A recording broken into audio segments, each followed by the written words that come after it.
Bismillahirrahmanirrahim. Ini sedikit tentang cara mengetahui tentang fase di mana seseorang terkena corona. Jadi pada saat seseorang itu kemasukan coronavirus, itu akan masuk ke dalam 5 tahapan atau 5 fase. Nah, dengan kita mengetahui ilmu ini, kita nggak akan terlalu khawatir, kita nggak akan terlalu takut, ya. Kita manusia mempunyai 2 belahan otak, ada otak kiri dan otak kanan. Otak kiri adalah otak logika, otak ilmiah. Otak kanan adalah otak imajinasi atau otak yang sifatnya adalah perasaan. Saat seseorang tidak dibekali dengan otak kiri yang tepat, yang akan bekerja otak kanan, dia akan ketakutan, dia akan cemas. Tapi pada saat seseorang itu dibekali dengan pengetahuan, otak kiri dia akan bekerja, sehingga otak kanan akan tidak dominan. Untuk itulah saya akan membekali dengan bagaimana cara mengetahui hasil laboratorium, ya. Pada saat kuman ini masuk ke dalam tubuh kita, kuman ini akan menyerang. Tetapi dia bisa gagal menyerang pada saat kita mempunyai imunitas humoral yang baik. Jadi kuman ini mau masuk dihalang-halangi sama tubuh kita. Di 0 sampai 7 hari ini kita belum mempunyai pasukan pembunuh terhadap kuman ini. Kita hanya bisa menghalang-halangi saja. Yang bisa menghalang-halangi ini adalah imunitas humoral.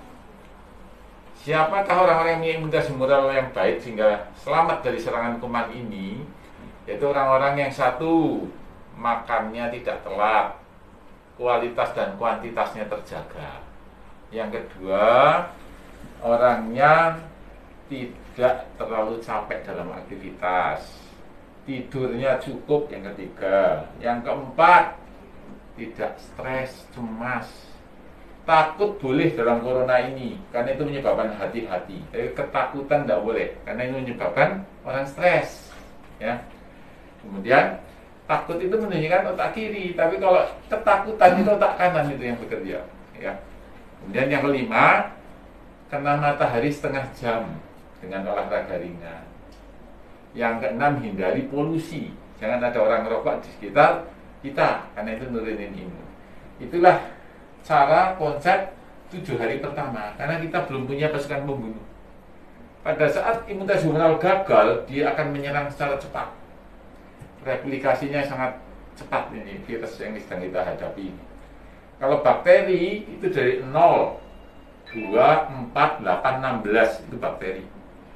Kalau corona mRNA virus ini 0, 2, 20, 200, 2000, 20.000 dari replikasinya dahsyat. Makanya 0-7 hari adalah ngalang-ngalangin. Maka semua kita ada di sini, imunitas humoralnya harus baik. Di antara 6 itu yang paling penting yang nomor 4, yaitu stres. Itu paling cepat nurunin imun. Betapa banyak di sekitar kita kecapean, kurang tidur, telat makan, tetapi nggak stres, itu selamat. Gitu ya. Makanya hati-hati dengan yang nomor 4 ini, ya. Nah, 0 sampai 7 hari ini ditunjukkan dalam lab, PCR-nya positif, IgG-nya negatif, IgM-nya negatif. Sehingga seorang yang IgG, IgM-nya negatif tetap harus PCR. Karena kita nggak tahu, kalau PCR-nya negatif, IgG, IgM negatif, berarti memang nggak sakit.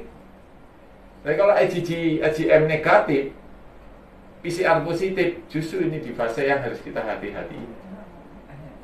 Oke, jadi seseorang yang IgG, IgM negatif dan ada kontak, tetap saya anjurkan untuk PCR.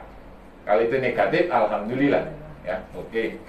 Kemudian yang kedua, setelah 7 hari, tubuh kita mulai mempunyai pasukan pembunuh terhadap virus ini, namanya IgM. Ya. Nah, di fase ini itu ditunjukkan dengan PCR positif, IgM positif, IgG negatif. Ini masih fase akut dan masih menular, karena ini masih di fase aktif. Nah, itu biasanya waktunya 7 sampai 14 hari. Ya, tuh. Nah, dalam kondisi seperti ini, seorang yang IgM positif dan IgG negatif itu dianjurkan untuk isolasi mandiri di rumah selama 2 minggu. Nanti 2 minggu kontrol ulang, kita cek IgG IgM-nya. PCR tetap dilakukan. Oke? Kita masuk ke fase ketiga, di mana sudah masuk ke fase penyembuhan. Itu ditunjukkan dengan hasilnya 1, PCR-nya positif, IgM-nya positif, IgG-nya positif. Sekedar tahu bahwa PCR tidak bisa membedakan ini kuman hidup atau kuman mati. Tidak bisa. PCR itu cuma mendeteksi jasad. Nah, kapan PCR itu menunjukkan itu jasad mati dari kuman ini? Saat ada IgG. Jadi kalau IgG-nya positif, IgM positif, PCR positif, itu PCR yang menunjukkan jenazah kuman. Oke? Nah, jadi tapi kalau ada PCR positif, IgG-nya masih negatif, itu berarti kumannya masih hidup ya, di situ ya. Nah, setelah fase penyembuhan akan masuk fase rekonvalesen, jadi fase pemulihan. Kok kasusnya udah pulang kampung, pembunuhnya karena udah nggak ada perang, cirinya PCR-nya masih positif, tapi kuman jenazah. IgG-nya positif, IgM-nya sudah negatif. Itu biasanya di waktu 21 sampai 28 hari. Oke ya. Tuh. Nah, kemudian fase keempat udah masuk fase kelima. Itu fase penyembuhan. Fase penyembuhan, fase kelima ini ditunjukkan dengan 1, PCR sudah negatif, tubuh sudah berhasil membersihkan jenazah, sudah dibawa pergi. Kemudian yang kedua ditunjukkan dengan IgG positif, IgM negatif. Ini akan menetap seumur hidup kayak gini. Lalu pertanyaannya, apakah seorang yang sudah punya IgG itu tidak mungkin kena? Salah, masih bisa. Namanya reinfeksi. Cuma peristiwa di dalam tubuhnya berbeda. Seseorang yang tidak punya IgG positif, saat kemasukan kuman, IgM-nya butuh waktu 7 hari. Tetapi seseorang yang sudah punya IgG, itu kalau kemasukan kuman, itu cuma butuh waktu 1 kali 24 jam IgM terbentuk. Sehingga tidak terlalu berbahaya buat dia, karena pasukan khususnya sudah langsung ada dalam 1 kali 24 jam. Sehingga kumannya belum sampai berkembang, makanya tidak pernah bahaya lagi setiap orang yang pernah terinfeksi. Itulah cara Allah memuliakan orang-orang yang ikhlas dalam berjuang. Sesuatu yang sepertinya pahit kita rasakan, padahal itu adalah cara Allah menolong kita. Dengan IgG yang pernah positif, pada saat kondisi yang paling ditakutkan dalam suatu pandemi itu adalah suatu outbreak. Apakah outbreak? Orang sakit massal 500 sakit bareng, sehingga tidak ada isolasi lagi, harus dirawat sama-sama. Kenapa ini kegagalannya tinggi? Karena saat ngobatin satu ketimpa satunya, ngobatin ini ketimpa ini, jadi kegagalan pengobatan. Nah, pada saat-saat tidak ada outbreak, seorang diberi sakit dahulu, itulah cara Allah memuliakan kalian. Dipilih sama Allah, sehingga nanti terjadi fase IgG sudah ada, kemasukan udah nggak apa-apa. Masya Allah ya. Kadang suatu rahmat Allah dikemas dengan sepertinya menurut akal kita kesedihan. Padahal itulah cara Allah memuliakan kita. Maka mari kita ucapkan dengan rasa syukur. Karena di dalam kondisi bahkan ada Allah memuliakan dengan OTG, dikasih IgG positif, IgM positif, tapi waktu sakitnya tidak ada gejala.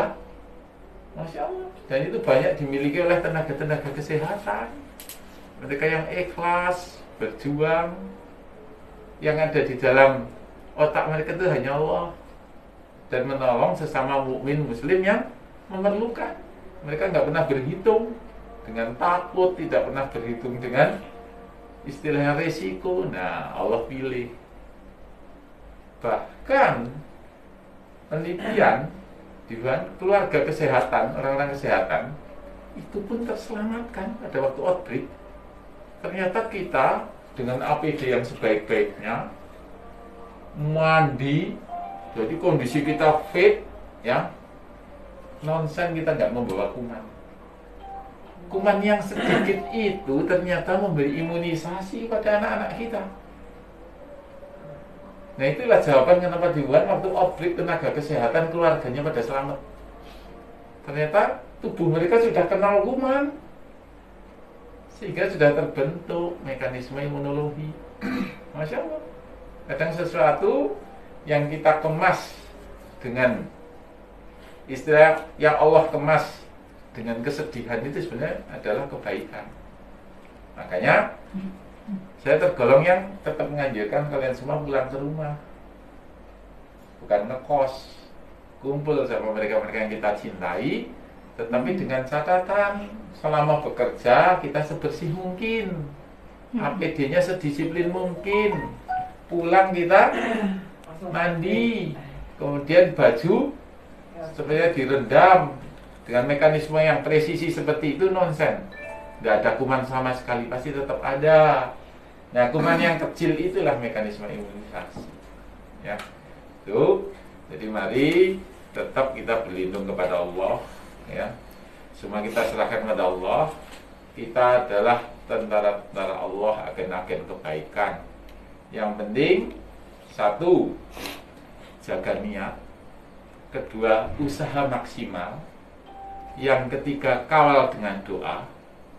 Yang keempat, sabar dan tawakal.